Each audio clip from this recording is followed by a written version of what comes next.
ಕನಕಾಧಿಪತಿ ಕಟ್ಟಿ ಹಾಕಲು ಆ ಬ್ರಹ್ಮಾಸ್ತ್ರ ಪ್ರಯೋಗವಾಯ್ತ. ಸಿಎಂ ಆಪ್ತರ ಜೊತೆ ಚರ್ಚೆ, ಡೆಲ್ಲಿ ಯಾತ್ರೆ, ಏನಿ ಹರಿಕತೆ. ಮತ್ತೆ ದಲಿತ ಸಿಎಂ ಮುನ್ನೆಲೆಗೆ ಪ್ಲಾನ್, ಯಾರ ನಡೆ ಹೇಗಿದೆ? ಇದುವೇ ಈ ಹೊತ್ತಿನ ನ್ಯೂಸ್ ಫೋರ್ಸ್ ಸ್ಪೆಷಲ್ ರಿಪೋರ್ಟ್ ಹರಿಚಕ್ರ. ನಾನು ಸಂದೇಶ್.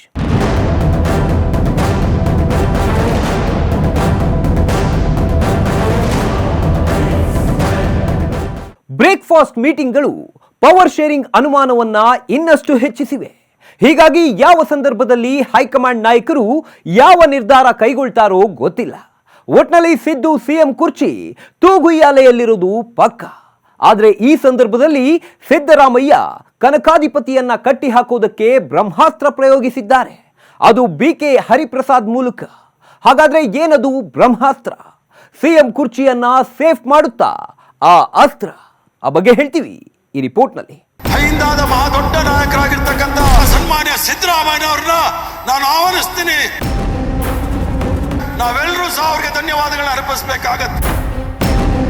ಕನಕಾಧಿಪತಿ ಕಟ್ಟಿ ಹಾಕಲು ಆ ಬ್ರಹ್ಮಾಸ್ತ್ರ ಪ್ರಯೋಗವಾಯ್ತಾ? ಸಿಎಂ ಆಪ್ತರ ಜೊತೆ ಚರ್ಚೆ, ಡೆಲ್ಲಿ ಯಾತ್ರೆ, ಏನಿ ಹರಿಕಥೆ.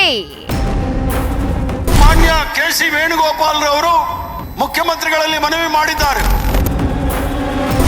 ಮತ್ತೆ ದಲಿತ ಸಿಎಂ ಮುನ್ನೆಲೆಗೆ ಪ್ಲಾನ್, ಯಾರ ನಡೆ ಹೇಗಿದೆ?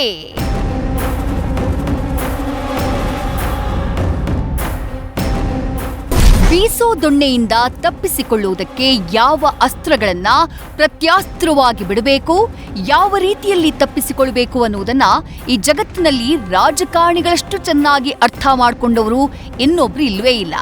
ಯಾಕಂದ್ರೆ ಅದಕ್ಕಾಗಿಯೇ ರಾಜಕಾರಣಿಗಳು ಅದೆಂಥ ಶತ್ರುವಾಗಿದ್ರೂ ಮಿತ್ರನಾಗಿ ಮಾಡಿಕೊಳ್ತಾರೆ. ಹಾಗೆ ಅದೆಷ್ಟೇ ಆಪ್ತ ಮಿತ್ರನಾಗಿದ್ರೂ ಶತ್ರುಗಳಾಗಿ ಮಾಡ್ಕೊಂಡ್ಬಿಡ್ತಾರೆ. ಅಷ್ಟಕ್ಕೂ ಈ ಮಾತು ನಾವು ಹೇಳುವುದಕ್ಕೆ ಕಾರಣ, ರಾಜ್ಯ ರಾಜಕೀಯದಲ್ಲಿ ಕೋಲಾಹಲ ಸೃಷ್ಟಿಸಿರುವ ಸಿಎಂ ಕುರ್ಚಿ ಕಾಳಗ. 4-5 ದಿನದ ಹಿಂದೆ ಬ್ರೇಕ್ಫಾಸ್ಟ್ ಆಯ್ತು, ಎಲ್ಲದಕ್ಕೂ ಬ್ರೇಕ್ ಬಿತ್ತು ಅಂತ ಜನ ಅಂದ್ಕೊಂಡಿದ್ರು. ಅಂಥದ್ದೊಂದು ಮೆಸೇಜ್ ಪಾಸ್ ಮಾಡುವಲ್ಲಿ ಸಿಎಂ ಡಿಸಿಎಂ ಯಶಸ್ವಿಯೂ ಆಗಿದ್ರು. ಆದ್ರೆ ಜನ ಅಂದ್ಕೊಂಡಿದ್ದೇ ಬೇರೆ, ಪಕ್ಷದ ಒಳಗೆ ಆಗ್ತಾ ಇರೋದೇ ಬೇರೆ. ಎರಡೂ ಬಣಗಳ ನಿಗೂಢ ಹೆಜ್ಜೆಯ ಜಾಡು ಹಿಡಿದು ಹೊರಟ್ರೆ ಪಿಕ್ಚರ್ ರವಿ ಬಾಕಿ ಹೇ ಅನ್ನೋದು ಗೊತ್ತಾಗತ್ತೆ. ಅದರಲ್ಲಿ ಮುಖ್ಯಮಂತ್ರಿ ಸಿದ್ದರಾಮಯ್ಯ ಬಿಟ್ಟಿರೋ ಹರಿಚಕ್ರ ಸಿಎಂ ಕುರ್ಚಿ ಸೇಫ್ ಮಾಡುತ್ತಾ ಅನ್ನೋದೇ ವೆರಿ ವೆರಿ ಇಂಟ್ರೆಸ್ಟಿಂಗ್. ಅದೇನು ಅನ್ನುವುದನ್ನ ರಿವೀಲ್ ಮಾಡ್ತೀವಿ. ಅದಕ್ಕೂ ಮುನ್ನ ಸಿಎಂ ಕುರ್ಚಿ ಕಾಳಗ ಇನ್ನೂ ಇದೆ ಅನ್ನುವುದಕ್ಕೆ ಸಚಿವರ ಸ್ಟೇಟ್ಮೆಂಟ್ಗಳೇ ಸಾಕ್ಷಿ. ಬಿಜೆಪಿಯಲ್ಲಿ ಇದ್ದಷ್ಟು ಗುಂಪು ರಾಜಕೀಯ ನಮ್ಮಲ್ಲಿಲ್ಲ. 2008ರಿಂದ 2013ವರೆಗೂ ಇವರು ಅಧಿಕಾರದಲ್ಲಿದ್ದರು. 3 ವರ್ಷಕ್ಕೆ ಯಡಿಯೂರಪ್ಪವ್ರು ನಿಲ್ಲಿಸ್ಬಿಟ್ರು. ಆಮೇಲೆ 1 ವರ್ಷ ಸದಾನಂದ ಗೌಡರಾದರು. 1 ವರ್ಷಕ್ಕೆ ಸದಾನಂದ ಗೌಡ್ರನ್ನೂ ಇಳಿಸ್ಬಿಟ್ರು. ಆಮೇಲೆ ಜಗದೀಶ್ ಶೆಟ್ಟರ್ ಆದರು. ಆಮೇಲೆ 2019ರಲ್ಲಿ ಬೊಮ್ಮಾಯಿ ಅಲ್ಲ, ಯಡಿಯೂರಪ್ಪನವ್ರು ಮತ್ತೆ ಸಿ ಎಮ್ ಆದರು. 2 ವರ್ಷಕ್ಕೆ ಅವ್ರು ನಿಲ್ಲಿಸ್ಬಿಟ್ಟು ಬೊಮ್ಮಾಯಿ ಅವರು ಮಿನಿಸ್ಟ್ರ್ ಮಾಡಿದ್ರು, ಚೀಫ್ ಮಿನಿಸ್ಟ್ರ್ ಮಾಡಿದ್ರು ಅಲ್ವಾ. ಅದರಿಂದ ಫಸ್ಟು ಅವ್ರ ಮನೆ ಸರ್ ಮಾಡಿಕೊಳ್ಳಿ. ಎಲ್ಲರ ಮನೆ ದೋಸೆ ತೂತು ಅಂತಾರಲ್ಲ, ನಮ್ಮ ದೋಸೆನಲ್ಲಿ ಯಾವ ತೂತು ಇಲ್ಲ, ಅವ್ರ ದೋಸೆನಲ್ಲಿ ತೂತುಗಳಿದೆ ಅಷ್ಟೇ. ಅವರು ಅವಿಶ್ವಾಸ ನಿರ್ಣಯ ಮಾಡಿದೆ, ಮಾಡಲಿ ಬಿಡಿ, ಅದಕ್ಕೇನು, ಅದಕ್ಕೆ ತಕ್ಕನಾದ ಉತ್ತರ ನಮ್ಮ ಮುಖ್ಯಮಂತ್ರಿಗಳು ಉಪಮುಖ್ಯಮಂತ್ರಿಗಳು ಇಬ್ಬರು ಕೂಡ ಕೊಡ್ತಾರೆ. ಸೊ ನಿಮ್ಮಲ್ಲಿ 5 ವರ್ಷ ಒಬ್ಬರೇ ಮುಖ್ಯಮಂತ್ರಿನೇ ಸರ್, ಅವರು 2-3 ಆದರು, ನಿಮ್ಮಲ್ಲಿ 5 ವರ್ಷ ಒಬ್ಬರೇ ಇರ್ತಾರೆ. 2013ರಿಂದ 2018ವರೆಗೂ ಒಬ್ಬರೇ ಇದ್ದಿದ್ದು. No comments. ಕನಕಾಧಿಪತಿ ಕಟ್ಟಿ ಹಾಕೋಕೆ ಆ ಬ್ರಹ್ಮಾಸ್ತ್ರ ಪ್ರಯೋಗವಾಯ್ತಾ? ಸಿಎಂ ಆಪ್ತರ ಜೊತೆ ಚರ್ಚೆ, ಡೆಲ್ಲಿ ಯಾತ್ರೆ, ಏನಿ ಹರಿಕಥೆ.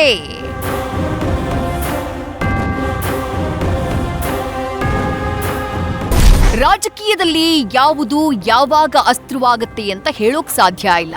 ಆದ್ರೆ ಅದನ್ನ ಸರಿಯಾಗಿ ಉಪಯೋಗಿಸಿಕೊಳ್ಳುವ ಜಾಣ್ಮೆ ಇರಬೇಕು.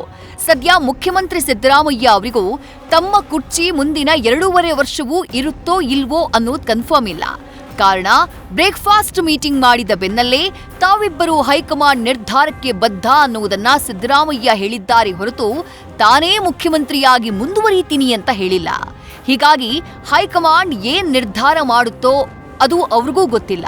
ಹಾಗೆ ಹೈಕಮಾಂಡ್ ಮಟ್ಟದಲ್ಲಿ ಏನಾಗ್ತಿದೆ ಅನ್ನುವುದನ್ನ ತಿಳ್ಕೊಳ್ಳೋಣ ಅಂದ್ರೆ ಸಿದ್ದುಗೆ ಸುಲಭ ಸಾಧ್ಯವಿಲ್ಲ.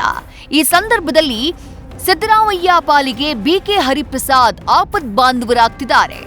ಅವರೇ ಸಿದ್ದರಾಮಯ್ಯ ಪಾಲಿನ ಬ್ರಹ್ಮಾಸ್ತ್ರವಾಗಿದ್ದಾರೆ. ಅದ್ಹೇಗೆ ಅನ್ನುವುದನ್ನ ಅರ್ಥ ಮಾಡ್ಕೊಳ್ಬೇಕು ಅಂದ್ರೆ ಹರಿಚಕ್ರ ಸಂಚಾರ ಗೊತ್ತಾಗಬೇಕು.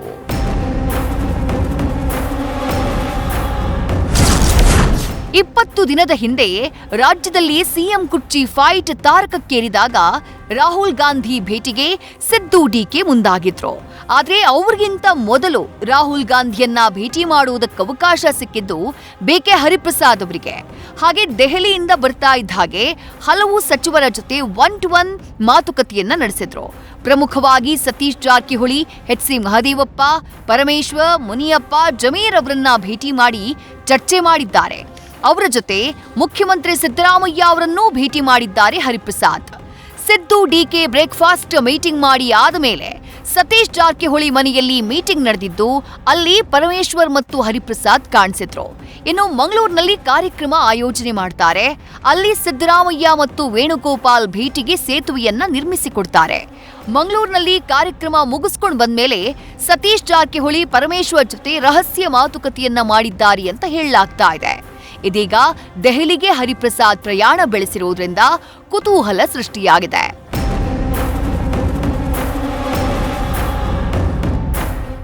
ಸಿದ್ದರಾಮಯ್ಯಗೆ ರಾಜ್ಯ ರಾಜಕಾರಣ ಹೇಗೆ ಮಾಡಬೇಕು ಅನ್ನೋ ಚೆನ್ನಾಗೇ ಗೊತ್ತು. ಆದ್ರೆ ಡೆಲ್ಲಿ ರಾಜಕೀಯದ ಬಗ್ಗೆ ಅನುಭವ ಇಲ್ಲ. ಹೀಗಾಗಿ ಹೈಕಮಾಂಡ್ಗೂ ತಮಗೂ ಸೇತುವೆಯಾಗಿ ಒಬ್ಬ ಸ್ಟ್ರಾಂಗ್ ಲೀಡರ್ ಬೇಕಾಗಿತ್ತು. ಅದು ಬಿಕೆ ಹರಿಪ್ರಸಾದ್ ರೀತಿಯಲ್ಲಿ ಸಿದ್ದರಾಮಯ್ಯಗೆ ಸಿಕ್ಕಿದಂತೆ ಕಾಣಿಸ್ತಾ ಇದೆ. ಹಾಗೆ ಅದೇ ಅಸ್ತ್ರವನ್ನ ಮುಖ್ಯಮಂತ್ರಿ ಸಿದ್ದರಾಮಯ್ಯ ಅವರು ಸ್ಟ್ರಾಂಗ್ ಆಗಿ ಬಳಕೆ ಮಾಡ್ತಿದ್ದಾರೆ ಅನ್ನೋದು ನೇರವಾಗಿ ಕಾಣ್ತಿದೆ.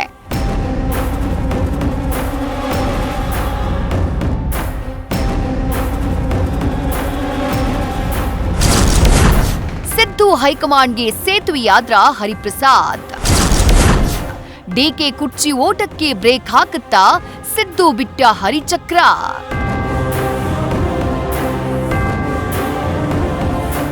ನಾವು ಆರಂಭದಲ್ಲೇ ಹೇಳಿದಂತೆ ಸಿದ್ದರಾಮಯ್ಯಗೆ ರಾಜ್ಯ ರಾಜಕೀಯ ಹೇಗಿದೆ ಅನ್ನೋದು ಚೆನ್ನಾಗೇ ಗೊತ್ತು. ಅಧಿಕಾರ ಇರ್ಲಿ, ಅಧಿಕಾರ ಇಲ್ಲದೇ ಇರ್ಲಿ, ತಮ್ಮ ಗತ್ತು ಗಾಂಭೀರ್ಯವನ್ನ ಹೇಗೆ ಕಾಪಾಡಿಕೊಳ್ಬೇಕು ಅನ್ನೋದನ್ನ ಕರಗತ ಮಾಡಿಕೊಂಡಿದ್ದಾರೆ. ಆದರೆ ಹೈಕಮಾಂಡ್ ನಾಯಕರನ್ನ ನೇರವಾಗಿ ಸಂಪರ್ಕ ಮಾಡಿದ್ರೂ ಡೆಲ್ಲಿ ರಾಜಕೀಯ ಹೇಗಿರುತ್ತೆ ಅನ್ನೋದು ಕ್ಲಿಯರ್ ಆಗಿ ಗೊತ್ತಿಲ್ಲ. ಈ ನಿಟ್ಟಿನಲ್ಲಿ ಹರಿಪ್ರಸಾದ್ ಸಿದ್ದರಾಮಯ್ಯ ಪಾಲಿಗೆ ಸೇತುವೆಯಾಗಿರುವಂತೆ ಕಾಣಿಸ್ತಾ ಇದೆ. ಹಾಗಾದ್ರೆ ಸಿದ್ದರಾಮಯ್ಯ ಅವರ ಈ ಬ್ರಹ್ಮಾಸ್ತ್ರ ಸಿಎಂ ಕುರ್ಚಿಯನ್ನ ಸೇಫ್ ಮಾಡುತ್ತಾ? ಸಿಎಂ ಕುರ್ಚಿ ಓಟದಲ್ಲಿರುವಂತಹ ಡಿಕೆ ನಾಗಾಲೋಟಕ್ಕೆ ಬ್ರೇಕ್ ಹಾಕುತ್ತಾ ಅನ್ನುವುದನ್ನ ಕಾದು ನೋಡಬೇಕು. ಹರಿಪ್ರಸಾದ್ ಪ್ರಾಬಲ್ಯ, ಸಿದ್ದುಗೆ ಬಲ 1. ಗಾಂಧಿ ಕುಟುಂಬದ ಆತ್ಮೀಯರು, ಎಐಸಿಸಿ ಕೆಲಸದ ಅನುಭವ.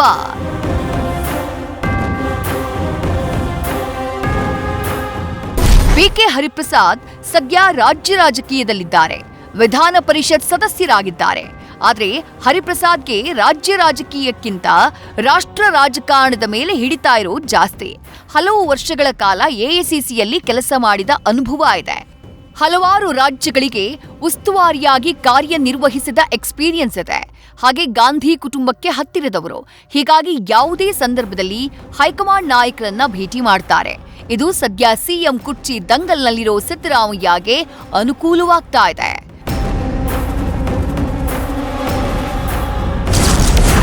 ಹರಿಪ್ರಸಾದ್ ಪ್ರಾಬಲ್ಯ, ಸಿದ್ದು ಬಲ 2. ಹೈಕಮಾಂಡ್ ಮುಂದೆ ಸಿದ್ದು ಪರ ಬ್ಯಾಟಿಂಗ್ ಮಾಡ್ತಿದ್ದಾರಾ? ಸಿದ್ದರಾಮಯ್ಯರನ್ನ ಇಳಿಸಿದ್ರೆ ಅಹಿಂದ ವೋಟ್ ಕೈ ತಪ್ಪುತ್ತೆ ಎಂದ್ರ?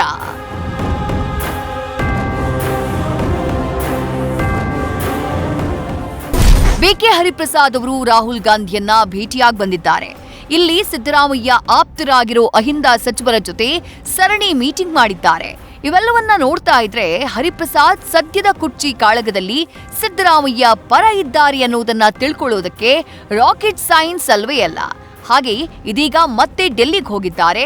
ಹಾಗೆ ಹೈಕಮಾಂಡ್ ನಾಯಕರನ್ನ ಭೇಟಿ ಮಾಡಿ ರಾಜ್ಯದಲ್ಲಿ ಸದ್ಯದ ಪರಿಸ್ಥಿತಿ ಹೇಗಿದೆ, ಸಿದ್ದರಾಮಯ್ಯ ಅವರನ್ನ ಸಿಎಂ ಕುರ್ಚಿಯಿಂದ ಕೆಳಕ್ಕಿಳಿಸಿದ್ರೆ ಏನಾಗುತ್ತೆ ಎನ್ನುವುದನ್ನ ಅರಿವು ಮೂಡಿಸಲಿದ್ದಾರೆ.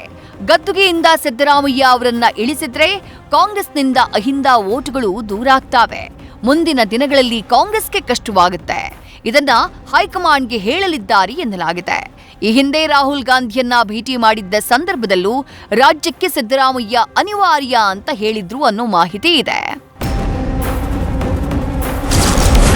ಹರಿಪ್ರಸಾದ್ ಪ್ರಾಬಲ್ಯ, ಸಿದ್ದುಗೆ ಬಲ 3.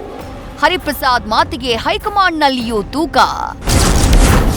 ಡಿಕೆ ಶಿವಕುಮಾರ್ ಓಟಕ್ಕೆ ಬ್ರೇಕ್ ಹಾಕೋಕೆ ಸಾಧ್ಯನಾ?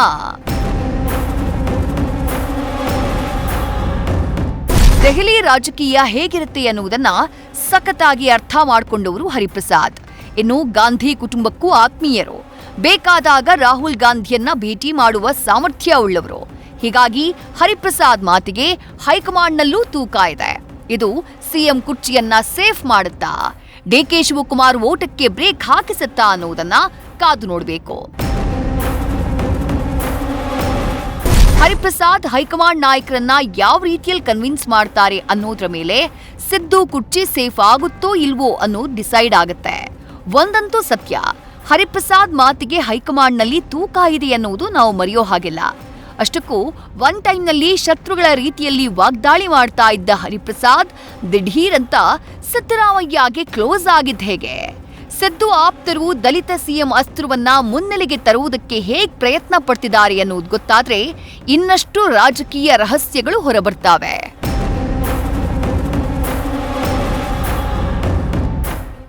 ರಾಜಕೀಯದಲ್ಲಿ ಅನಿವಾರ್ಯ ಸ್ಥಿತಿ ನಿರ್ಮಾಣವಾಯಿತು ಅಂದ್ರೆ ಶತ್ರುತ್ವವನ್ನ ಮರೆತು ಒಟ್ಟಾಗಿ ಬಿಡ್ತಾರೆ. ಇಬ್ಬರು ಸೇರಿಕೊಂಡು ಎದುರಾಳಿಗೆ ಕೆಡ್ಡ ತೋಡ್ತಾರೆ. ಈ ಮಾತನ್ನ ನಾವು ಯಾಕೆ ಹೇಳ್ತಿದ್ದೇವೆ ಅಂದ್ರೆ 2023ರಲ್ಲಿ ನಡೆದ ಸಚಿವ ಸಂಪುಟ ರಚನೆ ಸಂದರ್ಭದಲ್ಲಿ ತಮಗೆ ಮಂತ್ರಿಗಿರಿ ಕೊಟ್ಟಿಲ್ಲ ಅಂತ ಹರಿಪ್ರಸಾದ್ ಸಿಟ್ಟಾಗಿದ್ರು. ಆಮೇಲೆ ಇಬ್ಬರು ಜೊತೆ ಸೇರಿದ್ದು ಯಾಕೆ? ಮತ್ತೆ ದಲಿತ ಸಿಎಂ ಚರ್ಚೆ ಮುನ್ನೆಲೆಗೆ ಬರೋದಕ್ಕೆ ಸಿದ್ದು ಆಪ್ತರು ಏನ್ ಮಾಡ್ತಿದ್ದಾರೆ ಅದೆಲ್ಲವನ್ನ ರಿವೀಲ್ ಮಾಡ್ತೀವಿ ಈ ರಿಪೋರ್ಟ್ನಲ್ಲಿ. ಅಹಿಂದಾದ ಮಹಾದೊಡ್ಡ ನಾಯಕರಾಗಿರ್ತಕ್ಕಂಥ ಸನ್ಮಾನ್ಯ ಸಿದ್ದರಾಮಯ್ಯ ಅವ್ರನ್ನ ನಾನು ಆಹ್ವಾನಿಸ್ತೀನಿ. ನಾವೆಲ್ಲರೂ ಸಹ ಅವ್ರಿಗೆ ಧನ್ಯವಾದಗಳನ್ನ ಅರ್ಪಿಸಬೇಕಾಗತ್ತೆ. ಕನಕಾಧಿಪತಿ ಕಟ್ಟಿ ಹಾಕಲು ಆ ಬ್ರಹ್ಮಾಸ್ತ್ರ ಪ್ರಯೋಗವಾಯ್ತಾ? ಸಿಎಂ ಆಪ್ತರ ಜೊತೆ ಚರ್ಚೆ, ಡೆಲ್ಲಿ ಯಾತ್ರೆ, ಏನಿ ಹರಿಕಥೆ? ಮಾನ್ಯ ಕೆ.ಸಿ. ವೇಣುಗೋಪಾಲ್ ರವರು ಮುಖ್ಯಮಂತ್ರಿಗಳಲ್ಲಿ ಮನವಿ ಮಾಡಿದ್ದಾರೆ.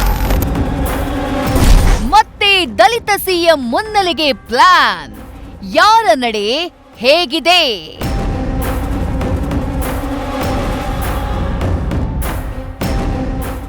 ರಾಜಕೀಯದಲ್ಲಿ ಯಾರೂ ಶಾಶ್ವತ ಶತ್ರುಗಳಿರೋದಿಲ್ಲ, ಶಾಶ್ವತ ಮಿತ್ರರೂ ಇರೋದಿಲ್ಲ ಅನ್ನೋದು ಸಿದ್ದರಾಮಯ್ಯ ಬಿಕೆ ಹರಿಪ್ರಸಾದ್ಗೂ ಅನ್ವಯ. ಇಬ್ಬರು ಅನುಭವಿ ರಾಜಕಾರಣಿಗಳು. ರಾಷ್ಟ್ರ ರಾಜಕೀಯದಲ್ಲಿ ಜಾಸ್ತಿ ಪ್ರಮಾಣದಲ್ಲಿ ಹರಿಪ್ರಸಾದ್ ಗುರುತಿಸಿಕೊಂಡಿದ್ರೆ, ರಾಜ್ಯ ರಾಜಕೀಯದಲ್ಲಿ ಸಿದ್ದರಾಮಯ್ಯ ಗುರುತಿಸಿಕೊಂಡವರು.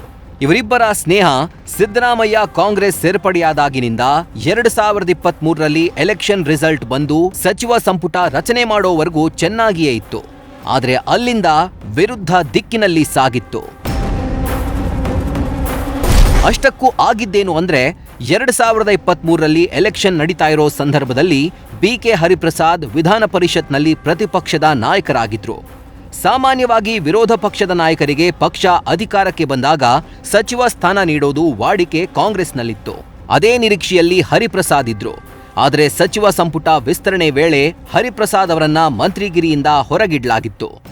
ಆವಾಗಿಂದ ಇಬ್ಬರ ಸ್ನೇಹದಲ್ಲಿ ಬಿರುಕು ಮೂಡಿತ್ತು. ಸಿದ್ದರಾಮಯ್ಯ ವಿರುದ್ಧ ಬಹಿರಂಗ ವೇದಿಕೆಯಲ್ಲೇ ಹರಿಪ್ರಸಾದ್ ಹರಿಹಾಯ್ದಿದ್ರು. ಇವರ ಮನೆಗೆ ಅವರು, ಅವರ ಮನೆಗೆ ಇವರು. ಆ ಭೇಟಿಯ ಬಳಿಕ ರಾಜಕೀಯದಲ್ಲಿ ಗೇಮ್ ಚೇಂಜ್. ತಮಗೆ ಮಂತ್ರಿಗಿರಿ ಕೊಟ್ಟಿಲ್ಲ ಅನ್ನೋ ಸಿಟ್ಟು ಹರಿಪ್ರಸಾದ್ಗೆ ಇತ್ತು. ಆ ಸಂದರ್ಭದಲ್ಲಿ ಹರಿಪ್ರಸಾದ್ಗೆ ಡಿಕೆ ಶಿವಕುಮಾರ್ ಹತ್ತಿರವಾಗಿದ್ರು.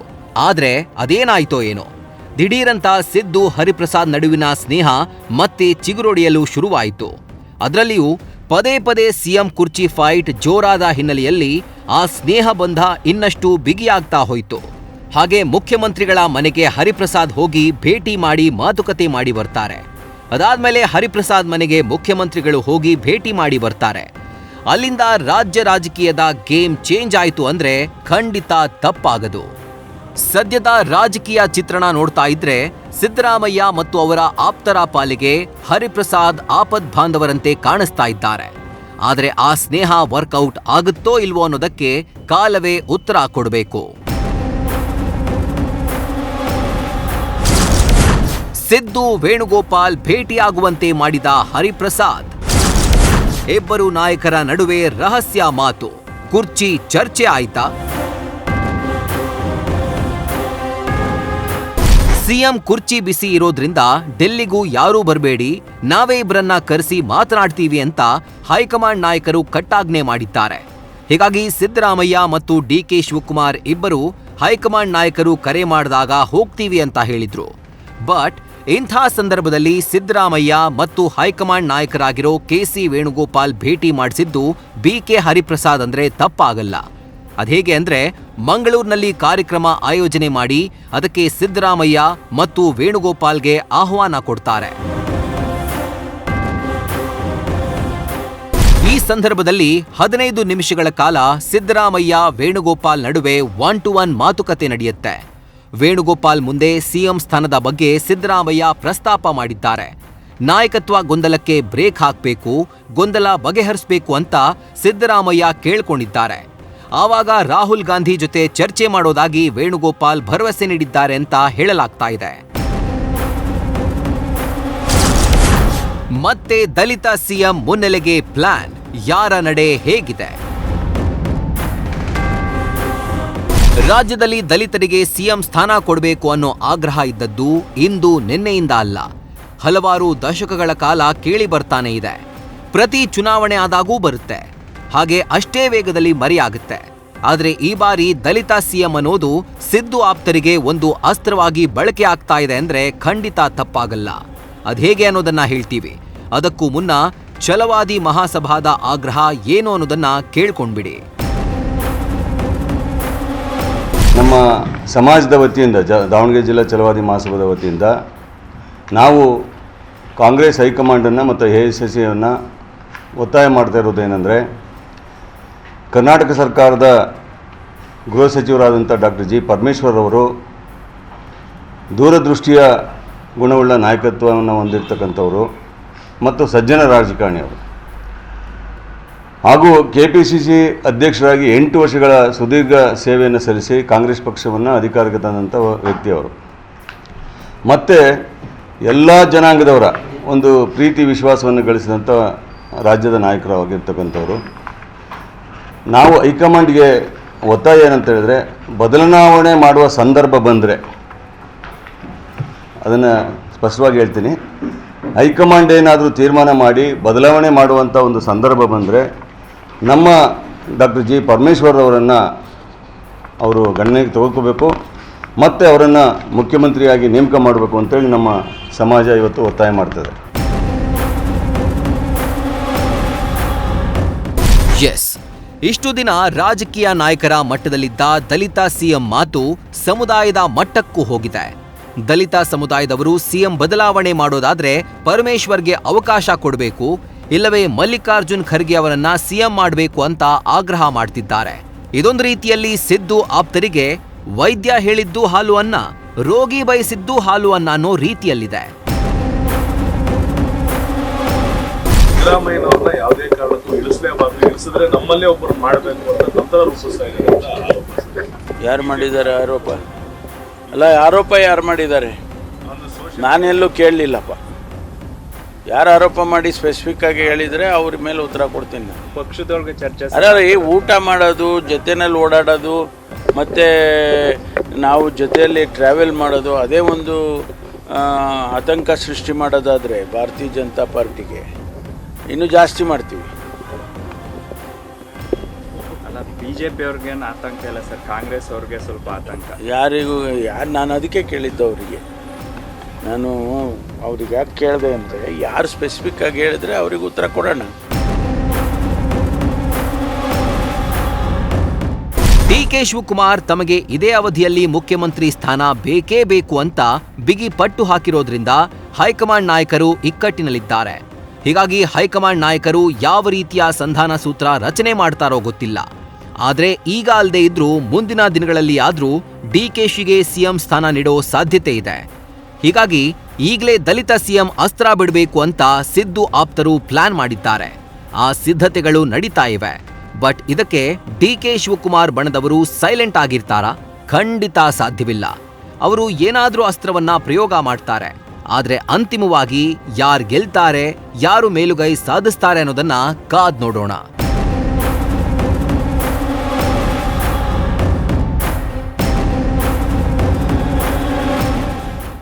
ಮುಖ್ಯಮಂತ್ರಿ ಸಿದ್ದರಾಮಯ್ಯ ಅವರ ಉದ್ದೇಶ ಸಿಎಂ ಕುರ್ಚಿ ಉಳಿಸ್ಕೊಳ್ಬೇಕು ಅನ್ನೋದು.